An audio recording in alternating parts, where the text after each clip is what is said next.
მოგესალმებით მეგობრებო, იპოთეკური სესხი გავაკეთეთ და ჩვენც ვიყიდეთ დრაკონის ხილი ვიზე ნაკლებები ვართ შემოკარგო. ღვთისწყალობით კიდევ ბევრ რამეს შევძლებთ ცხოვრებაში. ახლა უნდა გავსინჯოთ ერთად ეს დრაკონის ხილი და ვნახოთ როგორი იქნება. ნეტა წითელია თუ თეთრი? შენი აზრით? თეთრი. ახლა გავსინჯოთ, ერთი შენ დაიჭირე. კოვზი აიღე. ძალიან მაინტერესებს რო იგიჟებთ თავებს. რა არის ეს დრაკონის ხილი? ისე. ბამ.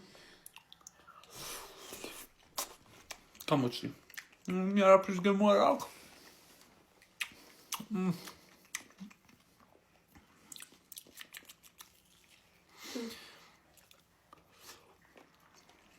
წყალი.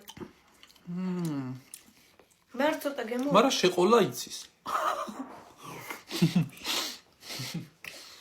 ერთი კივის ისინი უყარია. და ცოტა კივის გემო აქვს ძალიან. კივის კურკები აქვს. ხო, და მაგას ვამბობ. და ბოლოკის სუნი გარედან. დიდი არაფერი. რატო ავიღეთ სესხი ამისთვის?